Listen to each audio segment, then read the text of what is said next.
Hello అండి, welcome back to my channel. ఎలా ఉన్నారండి? అందరూ బాగున్నారనే అనుకుంటున్నాను. బాగుండాలని కూడా కోరుకుంటున్నానండి.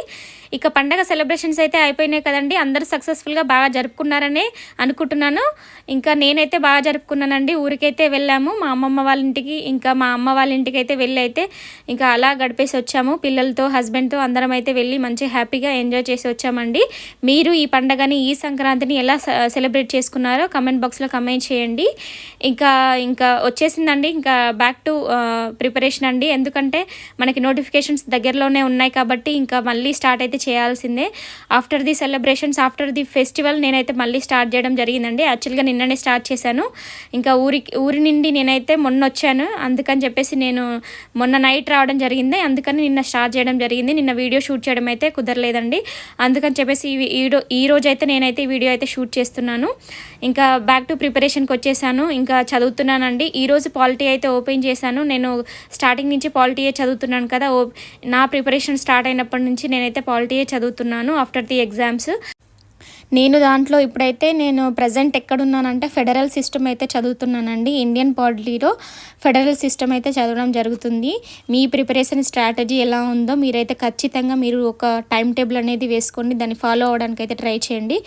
ఇంకా పండగ అంటే పండగ అయితే అయిపోయిందండి. ఇంకా చిన్నపిల్లలు ఆఫ్టర్ ది ఇక సెలబ్రేషన్స్, ఆఫ్టర్ ది ఫెస్టివల్స్ స్కూల్స్కి వెళ్ళాలి అంటే ఎంత భయంగా ఉంటుందో ఇంకా నాకు కూడా. ఎందుకంటే ఇంట్లో పిల్లల్ని చూసుకుంటూ, ఇంట్లో వర్క్స్ అన్నీ మేనేజ్ చేసుకుంటూ మళ్ళీ నేను బ్యాక్ టు ప్రిపరేషన్కి రావాలి అంటే కొంచెం కష్టంగానే ఉంటుంది. నాకు కూడా స్కూల్కి వెళ్ళాల్సిన పిల్లలు ఎట్లా భయపడుతుంటారో నేను కూడా అలాగే భయపడుతుంటాను. ఇంకా చదవడం అయితే స్టార్ట్ చేశానండి. ఇంకా చదవాలి. ఇంకా ఫెడరల్ సిస్టమ్ వరకే వచ్చింది. ఇంకా అది చదివిన తర్వాత ఇంకా వేరే కొత్త చాప్టర్స్ అయితే స్టార్ట్ చేయాలి అండి. ఎవరైతే మామ్స్ ఉన్నారో, దట్టు కిడ్స్ ఉన్న వాళ్ళు ఎవరైతే ఉన్నారో ఖచ్చితంగా మీరైతే ఇప్పటి నుంచే స్టార్ట్ చేయడం చాలా మంచిదండి. ఎందుకంటే మనకి ఇప్పుడు నోటిఫికేషన్స్ అయితే దగ్గరలోనే ఉన్నవి. అవి ఖచ్చితంగా పడతాయండి మనకి. ఆ నోటిఫికేషన్ దృష్టిలో పెట్టుకొని మనం చదవడం అయితే జరగాలి. ఖచ్చితంగా మిస్ చేయకుండా, ఈసారి నోటిఫికేషన్స్ అయితే మిస్ చేయకుండా అన్ని ఎగ్జామ్స్ అయితే అటెంప్ట్ చేయడానికి అయితే ట్రై చేయండి. ఎవరెవరైతే మనకి గవర్నమెంట్ జాబ్ కావాలి, అట్లీస్ట్ మేము ట్రై చేయాలి అనుకున్న వాళ్ళకైతే ఇది చాలా మనకైతే చాలా మంచి ఆపర్చునిటీ అండి. ఖచ్చితంగా వదులుకోకుండా మనం ఈసారి అయితే ట్రై చేయాలి. ఈసారి ట్రై చేయాలి అంటే మన ప్రిపరేషన్ లెవెల్ అనేది చాలా హైగా ఉండాలి. ఎంత అంటే అసలు మనము ఒకసారి చదివితే మళ్ళీ దాన్ని రివిజన్ చేసినా కూడా మనకి కొంత సబ్జెక్ట్ అయితే అసలు గుర్తుకుండదండి. ఆ సబ్జెక్ట్ మనకు గుర్తుకుండాలి అంటే రివిజన్స్ అనేవి చాలా ఇంపార్టెంట్. ఎన్ని రివిజన్స్ ఉంటే అంత మంచిగా మనమైతే ఎగ్జామ్ అయితే పర్ఫామ్ చేయగలుగుతాము. ఇంకా యూపీఎస్సీకి చదివే వాళ్ళకైతే చెప్పనవసరం లేదు. వాళ్ళకి చాలా రివిజన్స్ అనేవి ఉండాలి. ఇప్పుడు నోటిఫికేషన్ కూడా పడింది ఆల్రెడీ. అంటే 22కి ఓపెన్ అవుతుంది నోటిఫికేషన్ అనేది. ఇంకా అప్లై చేసుకునే వాళ్ళు ఉంటే ఖచ్చితంగా అప్లై చేసుకోండి. 22 అండ్ ఫిబ్రవరి 11 వరకు మనకైతే నోటిఫికేషన్ అయితే ఓపెన్లో ఉంటుంది. ఎవరైతే యూపీఎస్సీకి ప్రిపేర్ అయ్యే వాళ్ళు ఉన్నారో వాళ్ళకి మాత్రమే నేను ఇన్ఫర్మేషన్ అయితే ఇస్తున్నానండి. వాళ్ళైతే ఖచ్చితంగా అప్లై చేసుకోండి. And also coming to groups అండి. మనకి గ్రూప్స్ అనేవి ఖచ్చితంగా ఇప్పుడు మేలో మనకి నోటిఫికేషన్స్ అయితే ఒకటి తర్వాత ఒకటైతే మనకి రిలీజ్ అవ్వడం అయితే జరుగుతుంది. ఎవరైతే హౌస్ వైఫ్స్ ఉన్నా సరే, దట్టు కిడ్స్ ఉన్న వాళ్ళైనా సరే, మ్యారీడ్ ఇప్పుడే కొత్తగా మ్యారేజ్ అయిన వాళ్ళైనా సరే, ఇప్పుడే ఎడ్యుకేషన్ అయిపోయిన వాళ్ళైనా సరే, ఖచ్చితంగా ఎవరైనా కూడా మన ఈ టీజీపీఎస్సీకి సంబంధించిన గ్రూప్స్కి సంబంధించిన వాటికి కూడా ఖచ్చితంగా మీరు అప్లికేషన్స్ అనేవి చేసుకోండి. మీకు అర్హత ఉన్నట్టయితే ఖచ్చితంగా అప్లికేషన్ అనేది పెట్టుకోండి. ఖచ్చితంగా ఎగ్జామ్స్ అయితే అటెండ్ అవ్వడానికి అయితే ట్రై చేయండి. ఎందుకంటే చాలా ఇంపార్టెంట్ అండి. మనకి ఇది చాలా ఒక మంచి ఆపర్చునిటీ అని చెప్పుకోవాలి. ఇప్పటి నుంచి మనం ట్రై చేస్తేనే చాలా బాగా మనమైతే అప్పటి వరకు అయితే ట్రైన్ అవ్వగలుగుతాము. నేనైతే అదే కష్టపడుతున్నానండి. దానికోసమే కష్టపడుతున్నాను. ఖచ్చితంగా ఏదో కొంత అంటే మరీ నాకు బాగా నేను బాగా చదువుతానని అయితే ఏం చెప్పట్లేదు. నేను చెప్పాను మీకు చెప్పిన విధంగానే. నేను అంత బాగా చదివే స్టూడెంట్స్ని అయితే కాదు, నార్మల్గానే చదువుతాను. నా ప్రిపరేషన్ స్ట్రాటజీ ఎంతవరకు రీచ్ అవ్వగలుగుతానో అంతవరకు అయితే స్ట్రెచ్ అయ్యి నేనైతే చదవడం జరుగుతుందండి. 2 పిల్లల్ని మేనేజ్ చేసుకుంటూ, నేను ఇంట్లో వర్క్స్ చేసుకుంటూ అండ్ ఆల్సో ఫ్యామిలీని మెయింటైన్ చేస్తూ ఇంకా ఫెస్టివల్స్కి అక్కడికి ఇక్కడికి అని చెప్పేసి రిలేటివ్స్కి అక్కడికి ఇక్కడికి అని వెళ్ళడం కానీ ఇవన్నీ మేనేజ్ చేయడం కానీ జరుగుతుందండి. మేనేజ్ చేసుకుంటూ నా ప్రిపరేషన్ అనేది నేను కొనసాగించడం జరుగుతుంది. ఒక్కొక్కసారి అయితే పిల్లలతో అస్సలు కుదరదండి. వాళ్ళతో నాకు చాలా అంటే చాలా ప్రాబ్లమ్స్ అనేవి క్రియేట్ అవుతూ ఉంటాయి. దేనికి సంబంధించి అంటే నా చదువుకు సంబంధించి మాత్రమే, మిగతాదంతా పర్ఫెక్ట్గా ఉంటుందండి.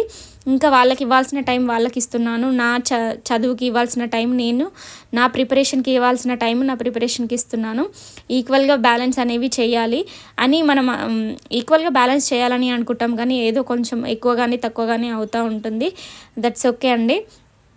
అది పిల్లలు ఉన్న వాళ్ళకి మాత్రమే తెలుస్తుంది అది ఎలా చదవాలి ఏంటి అని చెప్పేసి. నేనైతే ఖచ్చితంగా ఒక వీడియో అయితే చేస్తానండి దాని గురించి, ఎలా మేనేజ్ చేసుకోవాలి ఏంటి అని.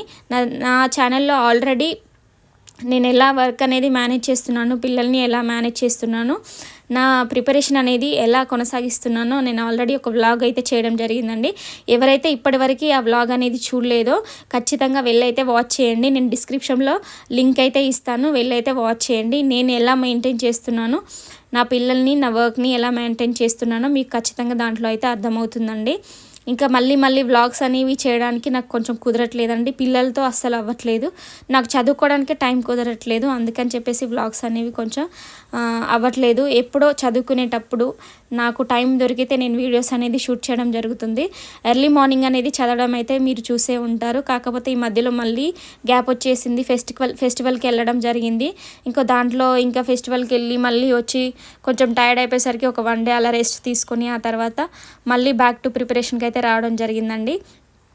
ఖచ్చితంగా నేను చెప్పేది ఏంటంటే, ఎవరైతే ఇండివిజువల్స్ ఉన్న వాళ్ళైతే ఖచ్చితంగా మీరైతే ఒక స్పెషల్ ఫోకస్ అనేది పెట్టండి. ఈసారి గ్రూప్స్ అనేవి మీరు ఏదో ఒక దాంట్లో సెటిల్ అయ్యేటట్టు ప్లాన్ చేసుకోండి.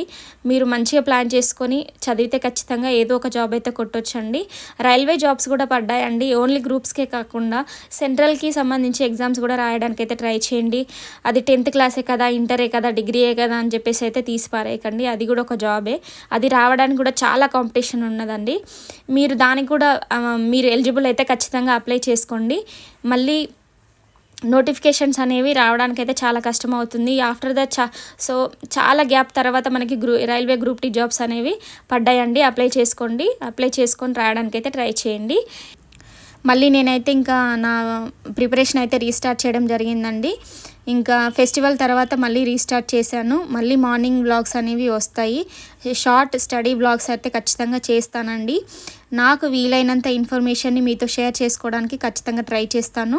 ఈ వీడియో కనుక మీకు నచ్చినట్లయితే ఖచ్చితంగా లైక్ చేయండి, షేర్ చేయండి, సబ్స్క్రైబ్ చేసుకోండి. కింద డిస్క్రిప్షన్లో నా వ్లాగ్ అయితే ఇస్తానండి, అది వాచ్ చేయడానికి అయితే ట్రై చేయండి. ఎవరైతే వాచ్ చేయలేదో వాళ్ళకి మాత్రమే చెప్తున్నాను. ఉంటానండి, బాయ్.